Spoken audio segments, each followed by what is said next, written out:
Hi, I'm Curious Cass, and this is Curiosity Junkie.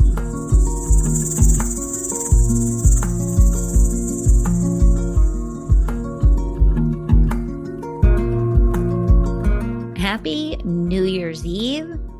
We are on the cusp of starting a new year, new things happening, wrapping up the things of 2023.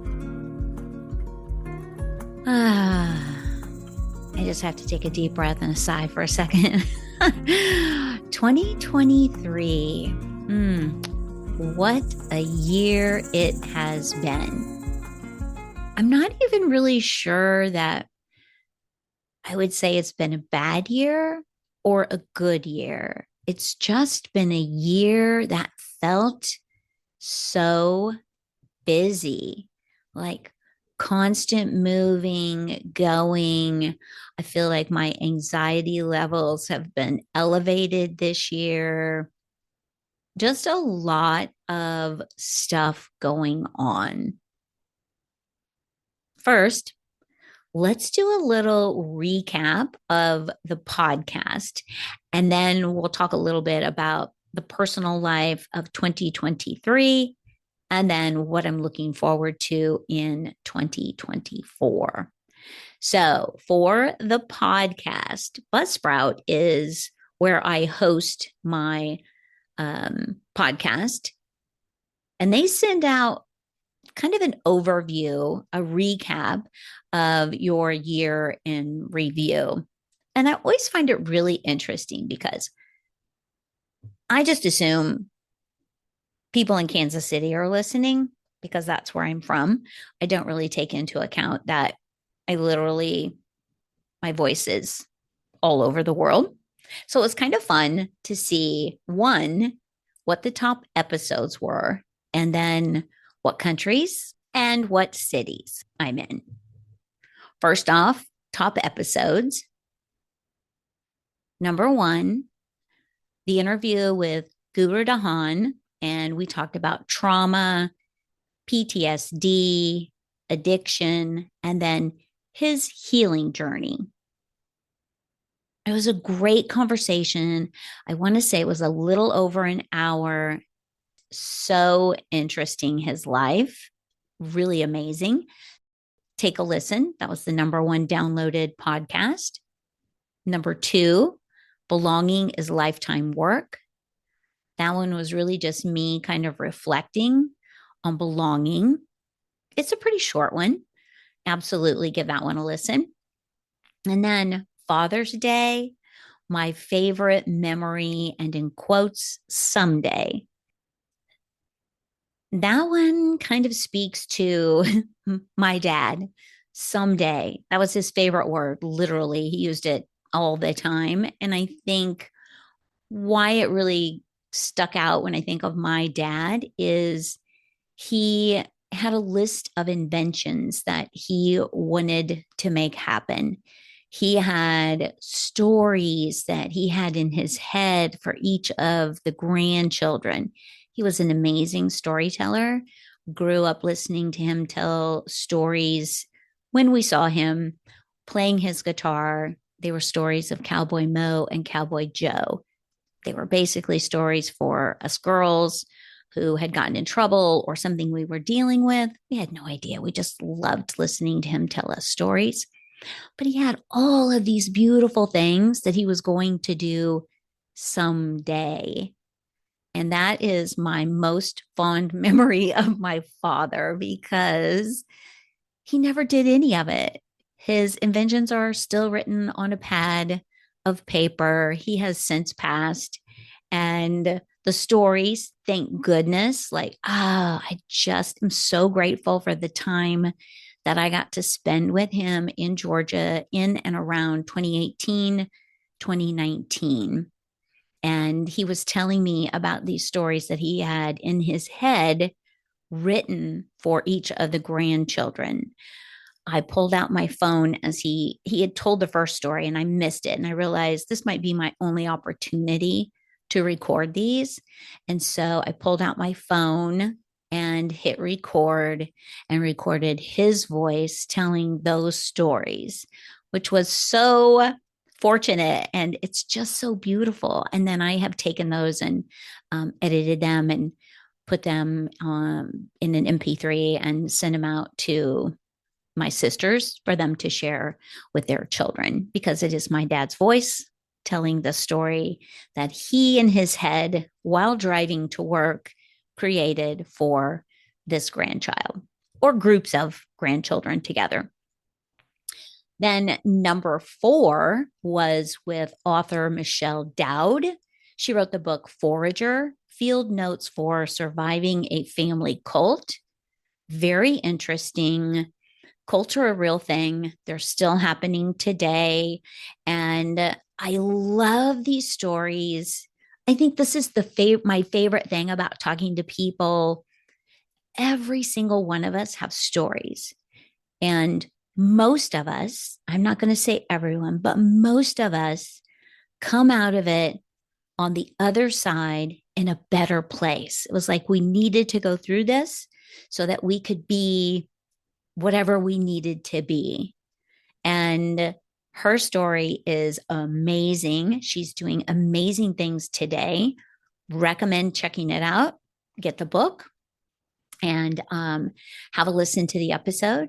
And then this one tickles me. Number 5 is Road Rage. That just tells me, and I think honestly, it has gotten the most downloads, not even just for this year, but for the whole time I've been podcasting, which I believe is 3 years now. Started in 2020. Road Rage. It's a thing. Like I drive almost every day for work, and I can't help it. I'm very verbal when I drive. I'm a safe driver, but I'm very verbal. I love it when people don't turn their blinkers on and start coming over, or they're like almost at your back bumper and there's literally no one behind you and they speed up and try to squeeze in between the car in front of you and you. Like, what? Yeah, road rage. It's a real thing. There's a lot of statistics and information in that podcast. I was just talking with my very best friend today, and I said, I think I need to do a follow up to road rage because I want to put a dash cam in my car. 2 reasons. One, to catch the craziness that happens on the highway on a daily basis. And 2, just to listen to myself because everyone's an idiot. I'm like, yeah, sure. Come on over without using your blinker. What are you thinking? Yeah, I'm very, very verbal, not to the point where like I'm flipping people off or raising my hands, or I just kind of like stay in my little seat and speak my speak. Like you couldn't tell if I was singing a song to the radio or whatever, but I have done the occasional finger flip because people can't be stupid, myself included. All right, so road rage, check it out. It really is more about statistics and just kind of what happens to our brain. It's a real thing when we get in the car and feel like someone is keeping us from where we want to be. Road rage. Now, the cool thing is that Buzzsprout says I am currently in 14 countries, which is awesome. Curiosity Junkie is being listened to in 14 countries. What? That's crazy. Of course, the number 1 is the US. 2 is Canada, which is really interesting. Okay, 3 is Germany. 4 is Kuwait. Who is listening in Kuwait? Thank you for listening. Thank you for tuning in. So excited to have you listening. And Australia, thank you. All right. The next one Buzzsprout sent over was the most popular cities. Not surprising that the number 1 city that listens to my podcast is Kansas City. Go Chiefs. I am from Kansas City. I spent 50 plus years in Kansas City. And then my mom moved to Arizona and I came to visit and fell in love and decided to join her in Arizona. Number 2 city, most popular, most listened to, Saskatoon, Saskatchewan. I don't even know where that is, but thank you all for tuning in and listening. And then number three, Rockford, Michigan. Go, Michigan. Frankfurt AM, Maine, Heath. I have no idea where that is, but again, thank you all so much for tuning in, downloading, and listening. Continue to do so. Number five was Glenside, Pennsylvania. Rock on with yourself, Pennsylvania. All right. Well, that's it for kind of the recap of Curiosity Junkie, the podcast, where it is, who's listening, the favorite episodes this year.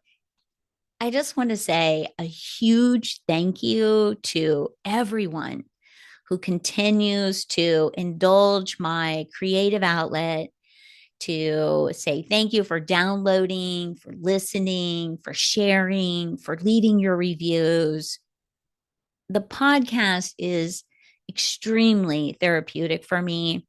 Things pop into my brain and they will stay there until I speak them. So thank you for letting me speak the things that get stuck in my brain.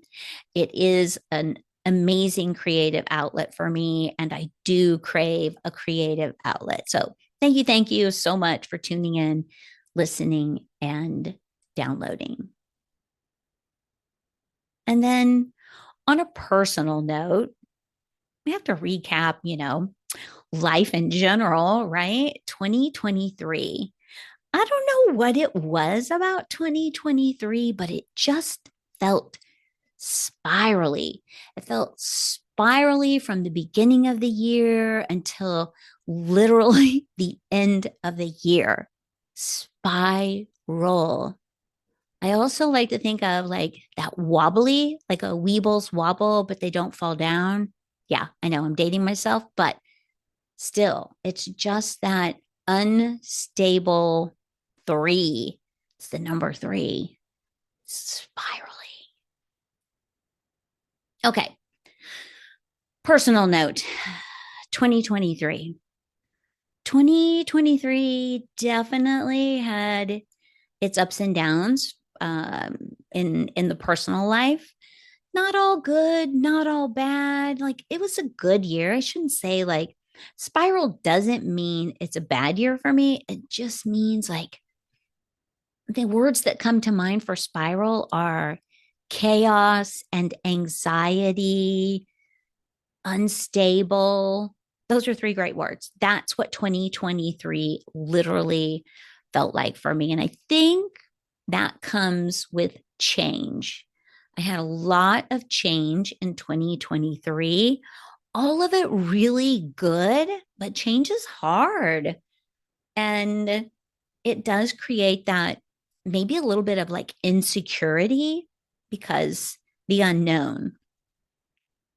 Things that changed for me in 2023 were my job in, I don't know, probably the end of the first quarter, March, April. I started a new job that I absolutely love.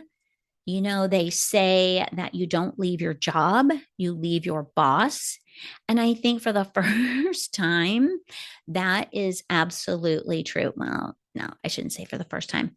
There have been many times I've left jobs because of bosses or upper management.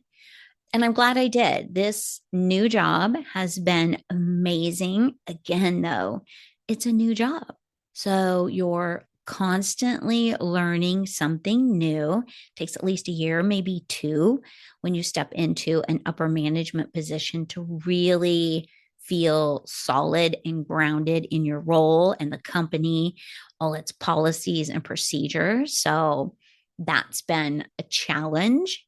I'm loving it. Don't get me wrong. I love learning. So, right up my alley. And it's people and filled with joy literally every day, even if the days are filled with overwhelm and anxiety. I think there's a crazy piece of me that loves retail for that aspect, the chaos of retail.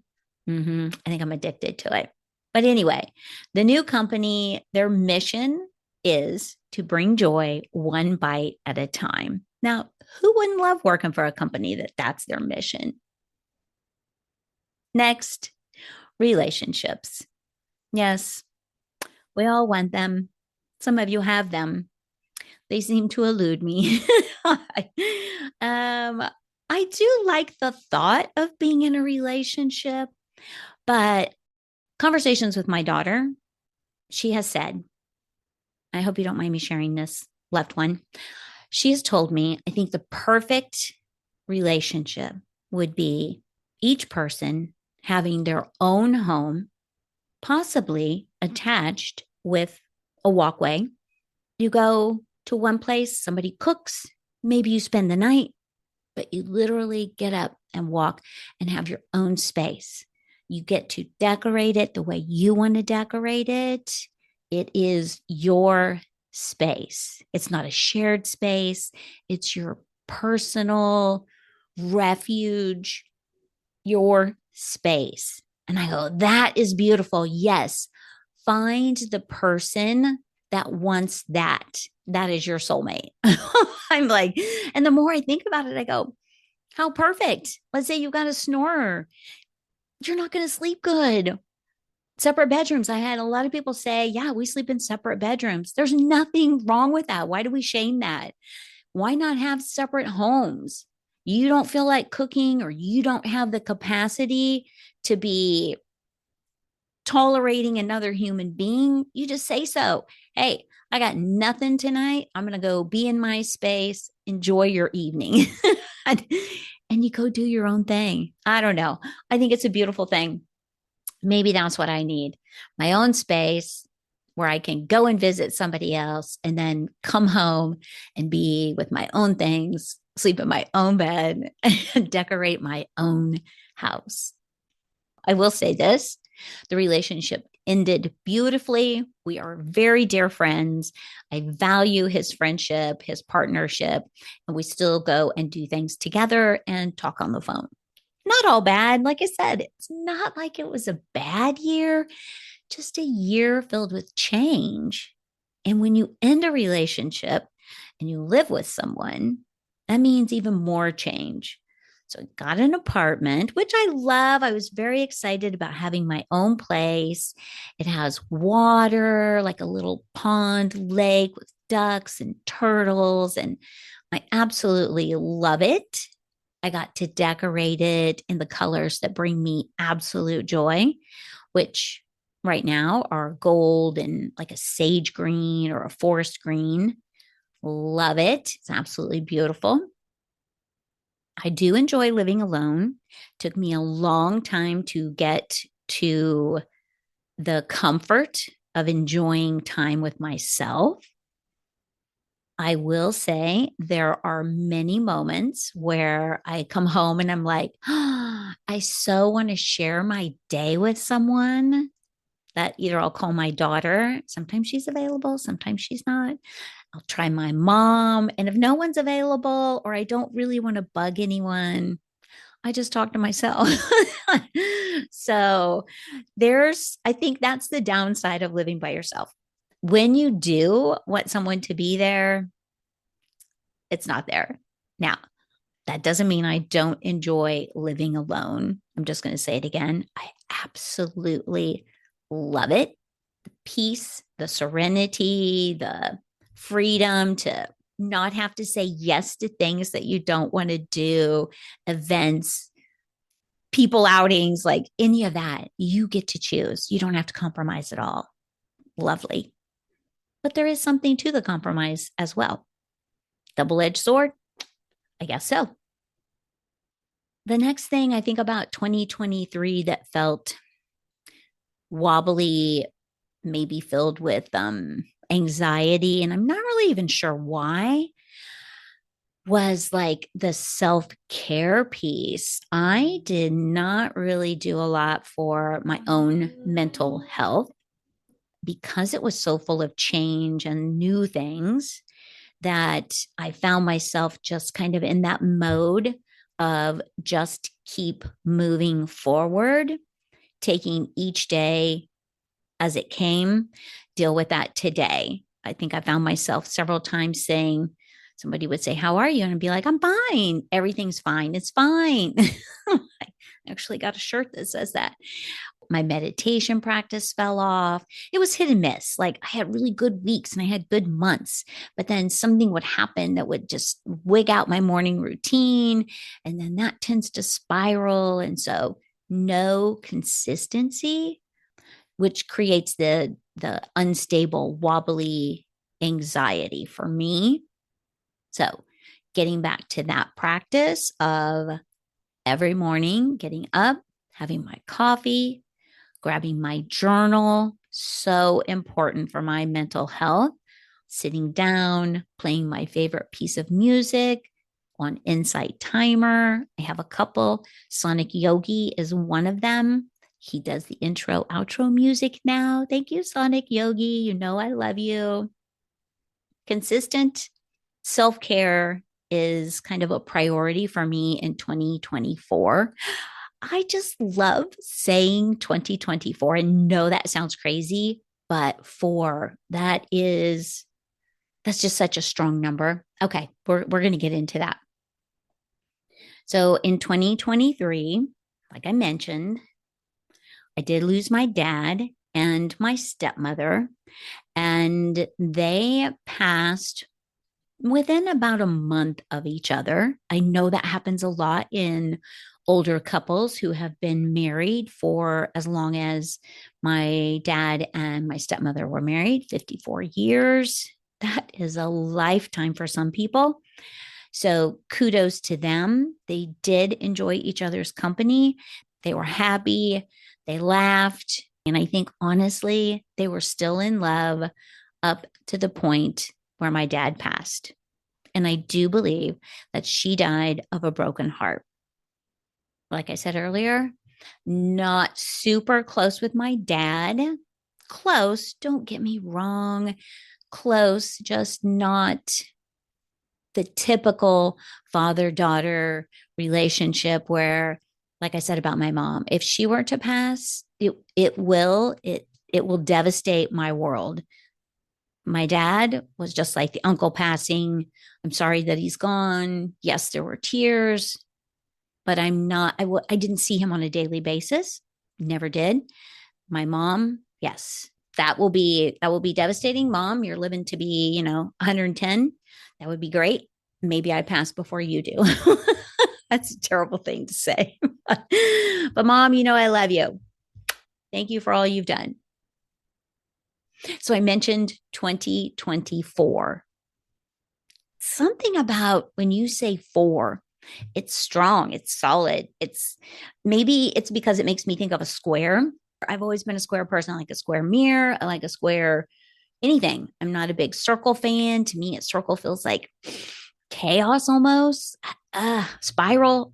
I can't even explain it, but four, solid. It's solid. Four legs on a chair, four tires on a car. Like four, it's a solid number. I kind of like eight too, because four goes into eight. It has two top and a bottom.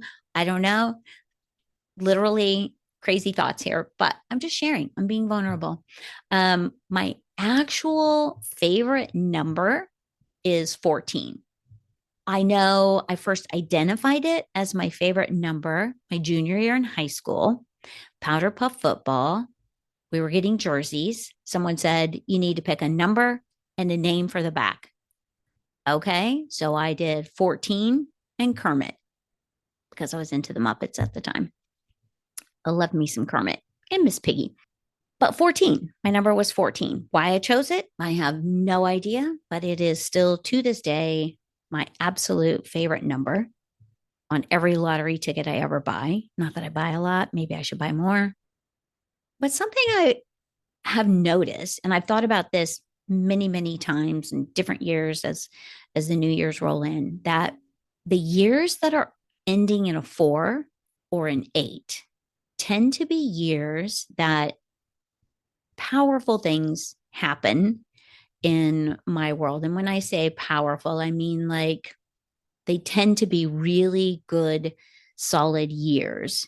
The ones that are filled with like growth, personal growth, or maybe adventure and travel.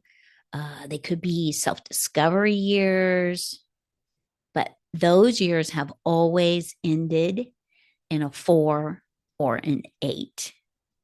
I have no idea what that means. I'm not a numerology person. I just know that those numbers speak to me: 14, 4, and 8. Other than that, I am super excited to walk into 2024 to see what it brings for me, as well as my loved ones and my dear friends. I know that I do have at least 2 things on the horizon coming to me in 2024 that I am already excited about and cannot wait for them to happen. They are happening. I know they are. But super excited, and we'll talk about those as they come up. I have no idea what the podcast will bring in 2024. You know me, whatever pops into my brain, I get on here and I share it. If I find a book that I love or the subject that I'm curious about, I can find an author that will speak to me. I love having them on. It's always about someone's journey to discovering themselves or walking through something traumatic and coming out the other side in a better place, mentally, physically, emotionally, whatever that is. I love sharing those stories. Powerful. And with that, 2023 is a wrap. Thank you all so much for tuning in, listening, downloading, sharing, and reviewing the Curiosity Junkie podcast. I can't thank you enough for your continued support with this podcast, this creative outlet. Thank you. Have an amazing 2024. Stay safe and stay curious, my friends.